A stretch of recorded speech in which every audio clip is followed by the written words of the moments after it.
7월 29일 화요일 새벽기도회를 시작하겠습니다. 다 함께 찬송가 88장 함께 부르시겠습니다. 찬송가 88장입니다.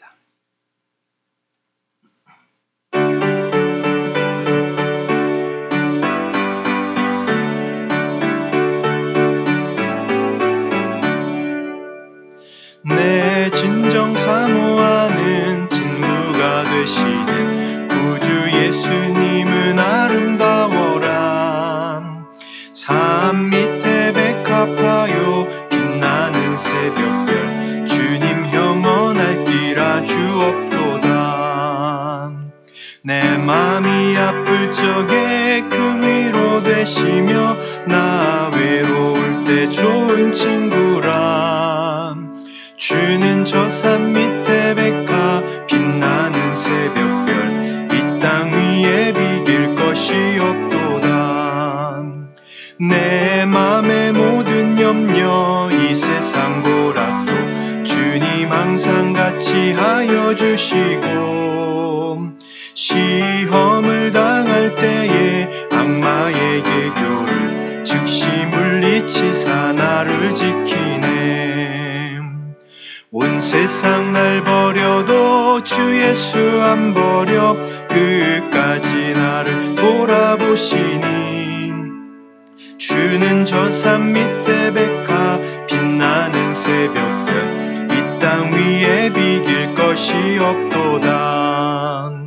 내 맘을 다하여서 주님을 따르면 길이 나를 사랑하리니 물불이 두렵지 않고 장검도 겁없네. 주는 높은 산성 내 방패시라. 내 영혼 먹이시는 그네 누리고 나 친히 주를 뵙기 원하네. 주는 저 산 밑에 백합 빛나는 새벽별 이 땅 위에 비길 것이 없도다.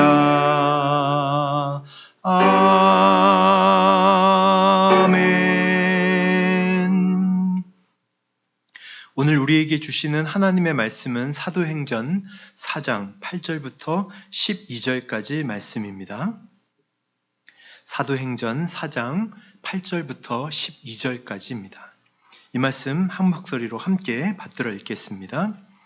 이에 베드로가 성령이 충만하여 이르되 백성의 관리들과 장로들아 만일 병자에게 행한 착한 일에 대하여 이 사람이 어떻게 구원을 받았느냐고 오늘 우리에게 질문한다면 너희와 모든 이스라엘 백성들은 알라. 너희가 십자가에 못 박고 하나님이 죽은 자 가운데서 살리신 나사렛 예수 그리스도의 이름으로 이 사람이 건강하게 되어 너희 앞에 섰느니라. 이에 이 예수는 너희 건축자들의 버린 돌로서 집 모퉁이의 머릿돌이 되었느니라. 다른 이로서는 구원을 받을 수 없나니 천하 사람 중에 구원을 받을 만한 다른 이름을 우리에게 주신 일이 없음이라 하였더라. 아멘. 우리가 하나님의 백성의 존재 이유, 사명에 대하여 살펴보고 있습니다. 여러분 외운다고 생각하시고 한번 다시 쭉 살펴보겠습니다. 하나님의 백성은 창조 세계를 돌보죠. 하나님의 백성은 하나님의 복을 받고 세상에 복이 됩니다. 또 하나님의 백성은 하나님의 도를 행하고 구속받은 사람이며 거룩한 제사장 직분을 가지고 있죠. 그리고 어제는 하나님은 세상에 하나님을 드러내는 사람인 것을 살펴보았습니다. 이렇게 하나님은 하나님과 우리와의 그 관계 속에서 하나님께서 우리에게 주신 어떤 것이 있습니다. 그것을 가지고 세상과 다른 사람들에게 무엇인가를 실현해 나가는 사람들, 그것이 바로 하나님의 백성입니다. 다시 말하면 하나님의 백성은 하나님이 지으셨어요. 하나님이 부르셨습니다. 하나님께서 맡기신 일을 하는 사람입니다. 그렇기에 이 하나님의 백성은 하나님께서 맡기신 일을 해야 하기에 하나님께 속해 있는 사람이기에 하나님의 백성으로서 살아야 할 삶이 존재하는 것이고 하나님의 백성답게 살아야 하는 사람들인 것이죠. 계속해서 하나님의 백성이 누구인지 무엇을 위해 우리는 여기에 존재하고 있는지를 한번 다시 살펴보겠습니다. 신명기 말씀을 하나 보면 4장 32절에 보면 이런 말씀이 있습니다. 당신이 태어나기 전에 하나님이 이 땅 위에 사람을 창조하신 날로부터 이제까지 지나간 때를 깊이 생각하여 보십시오. 하늘 이 끝에서 저 끝에 이르기까지 온 세상을 깊이 생각하여 보십시오. 그리고 이런 큰 일을 본 적이 있는지 들은 적이 있는지 물어보십시오. 신명기는 모세가 약속의 땅에 들어가기 직전에 이스라엘 백성에게 한 설교이죠. 그런데 여기 32절에 보면 이런 큰 일을 본 적이 있는가? 이런 큰 일을 들은 적이 있는가? 이렇게 말합니다. 어디서도 본 적도 없고 어디서도 들은 적이 없는 크고 대단한 일이 무엇인가? 그 일은 크게 두 가지입니다. 바로 출애굽 사건과 하나는 시내산 사건입니다. 출애굽 사건은 구출 사건이고 시내산 사건은 계시 사건이죠. 종살이하던 이스라엘 백성을 구출해낸 엄청난 사건이 출애굽 사건이고, 하나님이 자신과 자신의 성품과 또 이스라엘 자기 백성을 향해서 주시는 요구와 약속을 알려주신 계시의 사건이 바로 시내산 사건입니다. 이런 출애굽 사건과 시내산 사건은 전례가 없었고 유례도 없었던 것입니다. 하나님은 어느 때도 이와 같은 일을 하신 적이 없었습니다. 하나님은 또한 다른 나라를 위하여 그 어디에서도 이와 같은 일을 행하신 적이 없습니다. 결국 이스라엘이 경험한 출애굽과 시내산 사건은 그들만의 경험이고 그들만의 유일한 사건이었던 것입니다. 이스라엘이 하나님을 안다는 것은 이스라엘 백성 중에 아주 극소수만 아는 비밀도 아니고 어떤 종교적인 성찰을 통해서 그 사람들이 발견한 것도 아니고 어떤 영적인 순례를 통해서 그들이 터득해낸 것도 아닙니다. 이스라엘 사람들, 그들이 하나님을 안다는 것은 그들의 역사를 통해서 경험된 사실입니다. 역사적 사실인 거죠. 모세가 신명기 4장 35절과 39절에 이렇게 말합니다. 당신들에게 이렇게 나타나셨으니 그것은 주님이 곧 하나님이시고 그분밖에는 다른 신이 없음을 알게 하시려는 것이라고. 39절에는 오늘 당신은 마음에 새겨 분명히 알아둘 것이 있으니 주님은 위로는 하늘에서 아래는 땅에서도 참 하나님이시며 그밖에 다른 신은 없다는 것입니다. 이스라엘은 이스라엘만의 이런 출애굽과 시내산의 경험, 독특한 경험을 통해서 하나님이 누구신지를 알게 된 거죠. 오직 야훼 하나님만이 하나님이시고 그 어디에도 다른 신은 없다는 것, 하나님은 다른 것과 비교될 수 없는 분이고 하나님은 유일하신 하나님이라는 사실을 그들은 알게 된 것입니다. 출애굽 사건으로 또 시내산 사건으로 살아계신 하나님을 경험했기에 하나님의 능력, 하나님의 은혜, 하나님의 정의를 경험했기 때문에 하나님은 다른 신과는 완전히 다른 분이라는 것을 이스라엘 백성이 알게 된 것입니다. 비슷한 부류 중에 조금 다른 어떤 종류가 아니라 하나님과 같은 분은 세상에 없는 하나님만이 유일하신 하나님 참신이라는 사실을 이스라엘 백성은 그들의 역사적 경험을 통해서 알게 된 것이죠. 이런 생각들을, 이런 지식들을 가지고 우린 신약성경 사도행전 3장과 4장으로 좀 가보려고 합니다. 신약성경 사도행전의 3장을 보면 날 때부터 걷지 못한 그 성전에서 구걸하는 사람이 있었어요. 예수님의 이름으로 베드로와 요한이 그들을 치유해 줍니다. 베드로는 이것을 보고 놀란 무리들에게 복음을 전할 기회를 딱 포착하고는 말을 합니다. 지금 걷지 못했던 네가 걷게 된 것은 자기 힘으로 이루어진 것이 아니라 오직 나사렛 예수의 이름으로 일어난 것이라고 말합니다. 그러면서 이 나사렛 예수가 하나님께서 약속하신 그 메시아라고, 죽은 자 가운데서 살리신 참 메시아라고 그렇게 선포하고 있는 것이죠. 그래서 예수께 나와 회개하고 예수님을 믿으라고 선포하고 있습니다.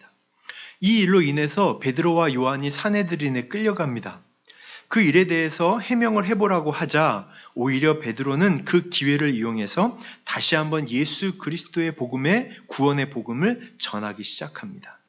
그런데 그 자리에 조금 전에 걷게 된 자가 거기 있었어요.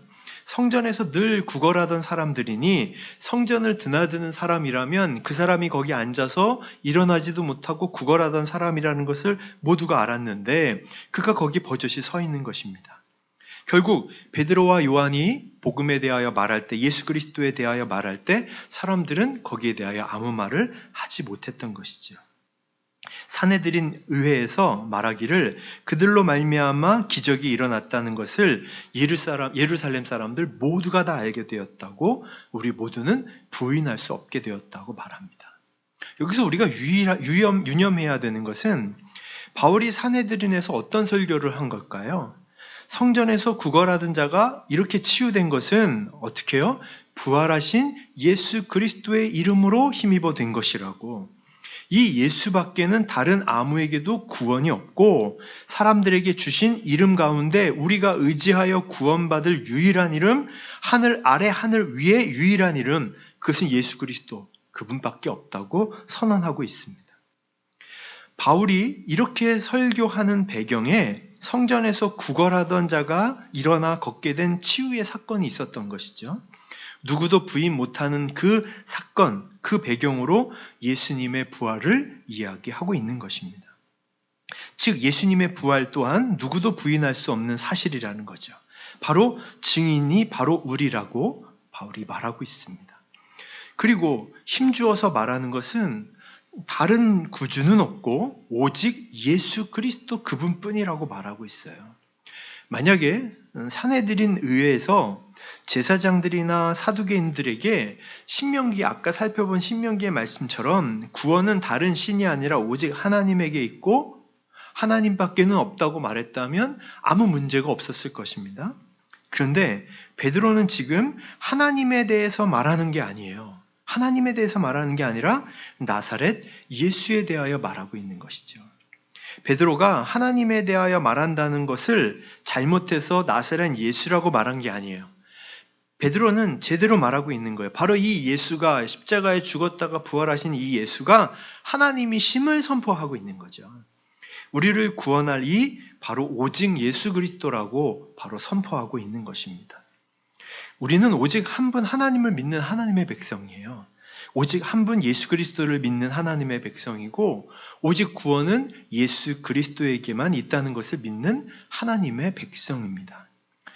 한 분 참 하나님에 대하여 또 이 한 분 하나님이 어떻게 바로 예수 그리스도를 통하여 우리를 구원하셨는지에 대하여 알고 믿는 사람들, 그들이 바로 우리 하나님의 백성인 것이죠. 여기에서 우리에게 중요한 태도가 있습니다.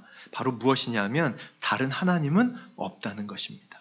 구원을 위하여 다른 이름은 없다는 것입니다. 오직 하나님뿐이고 오직 예수 그리스도의 이름뿐이라는 것. 우리에게 다른 선택지는 없다는 것. 이것이 우리가 취해야 할 분명한 태도입니다. 그렇기 때문에 우리가 아는 오직 한 분 하나님과 오직 한 분 예수 그리스도를 알려야 하는 것, 그분을 믿고 그분을 알려야 하는 것, 그것이 바로 하나님의 백성이 가지고 있는 사명이죠. 예수 그리스도를 전하는 것은 단지 당신이 지옥에서 탈출할 수 있는 방법이 있습니다 라고 하는 것을 전해주는 것이 아닙니다. 하늘과 땅의 주인인 오직 예수 하나님 한 분, 그리고 모든 자들이 바로 하나님의 구원 계획, 바로 예수 그리스도를 통해서만 하나님의 백성이 될 수 있고 하나님에 속할 수 있다는 사실을 알려주고 인정하게 하는 것, 그것이 우리가 복음을 전하는 이유예요. 사내들인 의회에서 베드로와 요한에게 절대로 예수의 이름을 말하지도 가르치지도 말라고 명령하고 돌려보냅니다. 그러면 베드로와 요한이 그 이후에 예수님의 이름을 입에도 꺼내지 않았을까요? 아니죠. 오직 한 분, 그분밖에 없는데, 그분 아니면 구원이 없는데 그들은 말하지 않을 수 없었던 것입니다. 우리를 창조하신 오직 한 분 하나님, 우리를 구원하신 오직 한 분 하나님, 우리가 알려야 할 이름 오직 예수 그리스도 한 분, 우리가 헌신해야 할 오직 한 분 예수 그리스도, 우리가 찬양해야 할 한 분 오직 하나님, 그분의 아들 예수 그리스도, 바로 그 한 분을 전하고 외치고 다녔던 것이죠. 여러분, 우리가 누군가요? 바로 그 한 분 하나님의 백성이죠. 바로 그 한 분 예수 그리스도, 그분을 따르는 하나님의 백성입니다. 우리에게 다른 이름은 없다는 것, 우리에게 오직 한 분 하나님, 오직 한 분 예수 그리스도, 그분만을 믿고 전하는 우리가 그분의 백성이라는 사실을 꼭 기억하고 오늘도 그분의 자녀로 그분의 백성으로 그분을 믿고 따르는 주님의 사람으로 오늘도 살아내는 여러분들 다 되시기를 주님의 이름으로 축원합니다. 우리 같이 합심해서 기도하겠습니다. 우리가 입술로 한번 고백했으면 합니다. 하나님, 맞습니다. 제가 오직 한 분 하나님, 오직 한 분 예수님, 오직 한 분 성령님만 믿고 따르고 동행하는 삶을 살겠습니다. 하나님, 저의 유일하신 하나님만을 찬양하며 유일하신 구주 예수님만을 따르고 유일하신 내 안에 계신 하나님 성령님만을 의지하여 동행하겠습니다. 그렇게 주님 앞에 기도하셨으면 좋겠습니다. 오늘 화요일입니다. 본격적인 단기 선교 사역이 시작이 됩니다. 더운 날씨, 또 건강, 물갈이, 또 다른 음식들, 여러 가지 다른 문화들 잘 적응할 수 있도록 그리고 만나는 모든 사람들에게 우리 안에 있는 기쁨을 잘 전달할 수 있도록 말로만이 아니라 우리들의 얼굴, 태도, 미소, 우리들의 몸짓, 발짓, 우리들이 행하는 모든 일들을 통해 우리 안에 계시는 살아계시는 오직 한 분 주님만이 잘 전달될 수 있는 한 주간이 될 수 있도록 위해서 단기 선교팀을 위해 한번 합심해서 기도해 주셨으면 좋겠습니다. 이 시간 합심해서 기도하겠습니다. 하나님, 저희들이 이 시간 주님을 찬양합니다. 오직 한 분 하나님, 하나님 외에 다른 신이 없음을 우리가 이 시간 선포합니다. 오직 한 분 예수님, 예수 그리스도 이름 아니고서는 구원을 얻을 수 없음을 예수 그리스도로 인하여 우리가 구원받아 하나님의 백성이 됐으며 하나님의 자녀가 됐음을 감사하며 찬양합니다. 오직 한 분 성령님, 이제 우리 안에 거하셔서 우리를 인도하시고 이끄시며 우리와 동행하시는 하나님, 우리와 늘 함께 하시는 하나님을 찬양하고 송축합니다. 하나님, 우리가 한 분 하나님을 하나님의 사람으로, 하나님의 백성으로, 하나님만을 믿고 따르고 전하는 사람들로 살아갈 수 있게 역사하여 주시옵시고, 다른 데 눈 두지 않고 오직 한 분 하나님만을 향하여 살아갈 수 있게 역사하여 주시옵소서. 단기 선교팀을 위하여 기도합니다. 오늘부터 본격적인 선교의 사역들이 진행이 될 텐데 더운 날씨에 건강 유의하게 하시고 또 다른 음식과 물갈이 또 다른 환경들 잘 적응해서 하나님 불편한 사람 한 명 없이 하나님 모든 일정들 잘 소화하고 그 가운데 도우시고 인도하시는 하나님 또 풍성케 하시는 하나님을 경험하게 하여 주시옵소서. 특별히 기도하는 것은 그곳에서 만나는 순간적으로 스치는 모든 사람들에게까지 우리 안에 있는 기쁨과 생명이 전달되고 흘러갈 수 있게 해 주시옵소서. 밝은 미소와 밝은 표정과 기쁨이 가득한 우리들의 모습으로 하나님 우리 안에 계신 주님을 오직 한 분 하나님, 오직 한 분 예수 그리스도를 드러내고 자랑하는 한 주간이 되도록 역사하여 주시옵소서. 그렇게 인도해 주옵소서. 하나님, 오직 한 분 하나님을 찬양합니다. 우리가 찬양할 유일한 분, 우리가 따를 유일한 분, 우리가 동행하고 신뢰할 유일한 분, 오직 삼위일체 하나님 한 분만이심을 고백하고 찬양하오니 우리의 고백을 받아 주시옵소서. 단기 선교팀을 위해 기도합니다. 이제 본격적인 사역을 아침부터 시작할 텐데 하나님 건강한 가운데 준비한 모든 사역 잘 진행하게 하여 주시고 그곳에서 만나는 모든 사람들, 어린아이부터 노인들까지 하나님 순간에 스쳐가는 사람들까지도 우리 안에 있는 기쁨이 그들에게 흐르게 하시고 전달되게 하여 주시고 우리 안에 계시는 오직 한 분 하나님을 자랑하는 한 주간이 되게 해 주시옵소서. 주님께서 역사하실 것을 믿고 오늘 우리의 하루 가운데도 함께 하실 주님을 찬양하오며 살아계신 예수님의 이름으로 기도합니다. 아멘. 각자 기도 제목으로 기도하시겠습니다.